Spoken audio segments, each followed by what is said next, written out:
दोस्तों, आप सभी बच्चों का प्री बोर्ड परीक्षा पेपर आ चुका है और वो भी संपूर्ण सॉल्यूशन के साथ में। तो यहाँ पर आपकी प्री बोर्ड परीक्षा के लिए जो पेपर है सब्जेक्ट हिंदी का कक्षा 10वीं वाले बच्चों का सारे आंसर आप हल करेंगे, क्वेश्चन एक भी आप छोड़ेंगे नहीं। और बिना देर के स्टार्ट करते हैं हिंदी एमपी बोर्ड सभी कक्षा 10वीं वाले बच्चों के लिए पूरा पेपर, वो भी सॉल्यूशन सहित, बिकॉज आपकी किताब पर आधारित पेपर है ये। याद रखिएगा, सही विकल्प चुनकर लिखिए। में पहला क्वेश्चन, श्रृंगार काल के नाम से भी जाना जाता है। देखिए, आप सभी को याद रखना है, श्रृंगार काल के नाम से रीति काल जाना जाता है।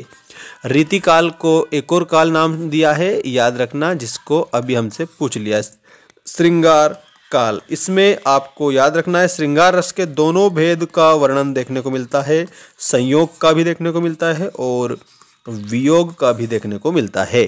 ठीक है, तो इसमें आपको रीतिकाल पर जाना रहेगा। सभी बच्चों का आंसर हो जाएगा रीतिकाल।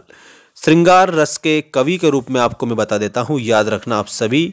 यहाँ पर श्रृंगार काल में बिहारी जी आ जाएंगे और बिहारी के अलावा भूषण आ जाएंगे और भूषण के अलावा आप लोगों को याद रखना है मतीराम आ जाएंगे। ठीक है, ऐसे आपको आंसर करना है। इसके बाद देखिएगा, उत्साह कविता में आह्वान किया गया है। ये रहा आपका उत्साह कविता में वर्षा का आह्वान किया है, बादलों का किया है, बिजली का किया है या फिर पक्षियों का किया है। तो प्यारे बच्चों, इसमें आपको मैं बता देता हूँ, उत्साह जो कविता है उसमें बादलों का आह्वान किया गया है। बादलों का आह्वान करके क्रांति रूपी कलम चलाने के लिए कवियों से प्रार्थना करी है। ठीक है, याद रखना आप सभी। तो बादलों का आंसर आपका करेक्ट हो जाएगा। इसके बाद में देखिएगा, शोक स्थायी भाव है। शोक जो है प्यारे बच्चों किस रस का स्थायी भाव है? आपके ऑप्शन है करुण रस। तो करुण का आपका बिल्कुल सही बात है, पहले में ही आपको आंसर करना है, करुण का शोक हो जाएगा।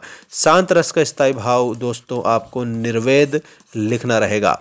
रौद्र रस का जो स्थायी भाव है, रौद्र रस का स्थायी भाव हो जाता है क्रोध, क्रोध हो जाता है। और उसके बाद भयानक रस का स्थायी भाव हो जाता है भय। ठीक है, तो यहाँ पर आपको करुण रस का स्थायी भाव शौक है, ऐसा आंसर के रूप में करना रहेगा, क्योंकि हमसे यही पूछा है और जो हमसे पूछेंगे वो हम उसी प्रकार का आंसर करेंगे। तो ऑप्शन नंबर 1 आप सभी बच्चों को करेक्ट आंसर बताना है। इसके बाद में देखिएगा, पान वाला चश्मे वाले को क्या समझता था? आपके ऑप्शन है परेशान, बिल्कुल नहीं समझता था। देशभक्त, देशभक्त भी नहीं समझता था। पागल जरूर समझता था। तो इसमें आंसर के रूप में हम करेंगे उसको वो पागल समझता था। तो ऑप्शन नंबर जो सा है ये हमारा करेक्ट हो जाएगा। एक और बात याद रखना, इसमें नेताजी सुभाष चंद्र बोस जो है उनकी प्रतिमा पर चश्मा लगाता था। कौन लगाता था? कैप्टन चश्मे वाला। ठीक है, एक से अधिक अर्थ देने वाले जो शब्द हैं वो कहलाते हैं। तो देखो, विपरीत, तो इसका मतलब तो आपका विलोम हो जाएगा, तो ये भी नहीं होगा। एकार्थी, इसमें एक अर्थ प्रदान करेगा। ठीक है, विलोम, विलोम का मतलब होता है उल्टा, इसमें उल्टा अर्थ प्रदान करेगा। अनेकार्थी शब्द, इसमें एक से अधिक अर्थ दिए जाते हैं, तो इसका मतलब आंसर हमारा लास्ट वाला अनेकार्थी शब्द जो दिया है ना, ये करेक्ट हो जाएगा। ठीक है, सभी बच्चे चैनल को सब्सक्राइब करके जरूर रखेंगे। माता का अंचल कहानी में मृदंग बजते हैं। तो जब लड़कों का संग होता है उस समय क्या बजते हैं? मृदंग बजते हैं, जब लड़कों का संग होता है। तो आप लोगों को ऐसे याद रखना है सभी बच्चों को, बिकॉज ये रहा आप लोगों का नेक्स्ट क्वेश्चन। रिक्त स्थानों की पूर्ति कीजिए में सेकंड क्वेश्चन, और यहाँ पर आप सभी बच्चों को आ चुका है, सभी बच्चों के लिए सबसे बेस्ट क्वेश्चन।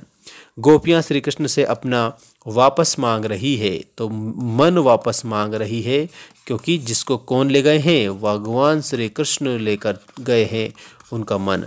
ठीक है, अगला प्रश्न ये रहा, श्रृंगार, करुण और शांत रसों में गुण पाया जाता है। तो दोस्तों इसमें माधुर्य गुण पाया जाता है। ठीक है, और जैसे यहाँ पर माधुर्य दे रखा है तो ये करेक्ट करेंगे। ठीक है, यहाँ पर मन दे रखा है, मन करेक्ट करेंगे। और एक और बात आपकी जानकारी के लिए मैं बता देता हूँ, एक तो वीर रस होता है और उसके अलावा रौद्र होता है और भयानक रस होता है। इसमें ओज गुण होता है दोस्तों। वीर, रौद्र, भयानक में कौन सा होता है? तो आपको ओज गुण बताना है। ठीक है, और वैसे काव्य गुण कितने होते हैं? 3 होते हैं। माधुर्य गुण, ओज गुण और प्रसाद गुण। रमणीयार्थ प्रतिपादकः शब्दः काव्यम, ये परिभाषा पंडितराज जगन्नाथ की है। और आचार्य विश्वनाथ की जो परिभाषा है वो भी मैं आपको बता देता हूँ यहाँ पर लिखकर, ठीक है। रसात्मकम वाक्यम काव्यम, वाक्यम काव्यम, ये है आचार्य विश्वनाथ की। लेकिन यहाँ पर रमणीयार्थ प्रतिपादका शब्दः काव्यम दिया है, ये पंडितराज जगन्नाथ की है, ठीक है। और एक और बात, रमणीय अर्थ को प्रतिपादित करने वाली शब्दावली को काव्य कहा जाता है, ऐसा इसका हिंदी अर्थ हो जाएगा। देखिएगा नेक्स्ट क्वेश्चन आप लोगों का, तेरी गठरी में लागा चोर मुसाफिर जाग जरा। तो यहाँ पर आप लोगों को मुसाफिर लिखना रहेगा सभी बच्चों को, ठीक है। मुसाफिर विल बी करेक्ट आंसर। निरोग, निरोग दिया है तो इसमें विसर्ग संधि आपकी हो जाएगी। और विसर्ग संधि कैसे होगी ये भी आपको मैं बता देता हूँ, ध्यान रखिएगा। इसमें आपका निहि प्लस रोग बनेगा तो निरोग आपका करेक्ट आंसर हो जाएगा। मधु कांकरिया के ड्राइवर का नाम, तो दोस्तों इसमें जितेन नारगे मधु कांकरिया के ड्राइवर का नाम था, ठीक है, ड्राइवर कम गाइड का नाम। इसके बाद में हम देखते हैं निम्नलिखित कथनों के समक्ष सत्य असत्य लिखिए में क्वेश्चन। देखिए पहला क्वेश्चन, इसमें तुलसीदास की रचनाओं में प्रबंध और मुक्तक दोनों काव्यों का उत्कृष्ट रूप मिलता है, तो यहाँ इसको सत्य के रूप में आप स्वीकार करेंगे। नेक्स्ट क्वेश्चन है, चौपाई छंद अर्ध सममात्रिक छंद है, इसमें आप असत्य के रूप में इसको स्वीकार करेंगे, क्योंकि चौपाई छंद में संपूर्ण जो पंक्तियां हैं उसमें 16-16 मात्रा होती है जो कि सम मात्रा है, और यहाँ पर इसमें अर्ध सम दिया है तो गलत है। रिपोर्ताज मूल रूप से फ्रांसीसी भाषा का शब्द है, इसको आप सभी बच्चे सत्य के रूप में स्वीकार करेंगे। इसके बाद नेक्स्ट क्वेश्चन देखिएगा, लेखक कनखियों से नवाब साहब की ओर देख रहे थे, तो ये भी आप लोगों को सत्य के रूप में स्वीकार करना रहेगा। इसके बाद में दोस्तों यहाँ पर आपका अगला जो क्वेश्चन है वो आ चुका है, अशोक राजनगर में रहता है, निषेधात्मक वाक्य का उदाहरण है। तो इसमें निषेधात्मक वाक्य नहीं होगा, ये तो साधारण वाक्य है, सरल वाक्य है। इसका मतलब निषेध का मतलब तो मना होता है, ना का भाव तो आ ही नहीं रहा है, इसका मतलब इसमें आपको असत्य के रूप में स्वीकार करना रहेगा, ठीक है।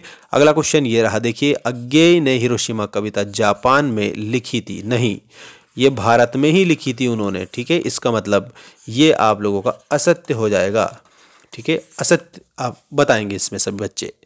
इसके बाद देखिएगा, सही जोड़ी बनाइए वाला आप लोगों की स्क्रीन के सामने आ चुका है क्वेश्चन, और सारे आंसर हम आपको बताएंगे। अनिमेष का मतलब होता है बिना पलक झपकाए देखना, ठीक है। अभ्यंतर का मतलब होता है भीतर की, लेखक लिखकर ही अभ्यंतर व्यवस्था को पहचानता है, ये आप सभी बच्चे याद रखेंगे। ललित ललित काले घुंघराले, तो इसमें ललित ललित जो शब्द है समान अर्थ है और उच्चारण 2 बार है, इसका मतलब पुनरुक्ति हुई है, पुनः उक्ति हुई है, पुनरुक्ति प्रकाश अलंकार आप आंसर करेंगे। इसके बाद में संस्कृति पाठशाला है दोस्तों, संस्कृति की पाठशाला के रूप में काशी बताएंगे, शिव बसे काशी में, ठीक है, संस्कृति की पाठशाला काशी।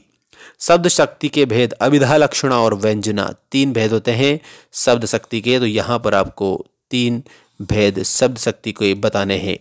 और पूरब की ओर से बहने वाली हवा को पूर्वाई, पूर्वाई बोला जाता है दोस्तों, पूरब की ओर से बहने वाली हवा को।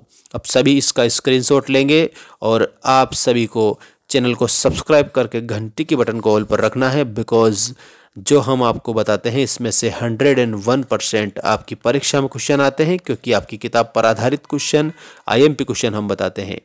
देखिएगा अब यहाँ पर क्वेश्चन नंबर 5 आपका आ चुका है आपकी स्क्रीन के सामने, जिसमें एक शब्द या एक वाक्य में आंसर देने की बात कही गई है। पहला प्रश्न ये रहा, लेखक जयशंकर प्रसाद ने अपनी आत्मकथा को कैसा माना है, तो इसमें आप लिखेंगे भोली, ठीक है, भोली आत्मकथा उन्होंने माना है। क्या कहा है कि मेरी भोली आत्मकथा, ठीक है। संचारी भावों की संख्या कितनी मानी गई है, तो प्यारे बच्चों संचारी भावों की संख्या 33 मानी गई है, 33 संचारी भाव माने गए हैं। और संचारी भाव जो है ना, इनको क्या कहा जाता है, व्यभिचारी भाव भी कहा जाता है, ठीक है, व्यभिचारी भाव। नेक्स्ट क्वेश्चन ये रहा, लेखिका मन्नू भंडारी की माँ के स्वभाव की क्या विशेषता थी, तो वो उनका स्वभाव सरल स्वभाव था, सरल स्वभाव आप आंसर करेंगे। इसके बाद में किस समास में दोनों पद प्रधान होते हैं? तो यहाँ पर जिस समास में दोनों पद प्रधान होते हैं उसको बोला जाता है दोस्तों द्वंद्व समास। तो यहाँ पर आप लोगों का द्वंद्व करेक्ट आंसर के रूप में हो जाएगा। एक कतार में लगी सफ़ेद बौद्ध पताकाएं किसका प्रतीक है? तो यहाँ पर सफ़ेद बौद्ध पताकाएं शांति और अहिंसा, शांति व अहिंसा का प्रतीक है, ऐसा आप आंसर करेंगे। सभी को शांति और अहिंसा का बताना रहेगा आंसर के रूप में। हिंदी का स्मरण शिल्प में लिखा गया पहला उपन्यास कौन सा माना जाता है?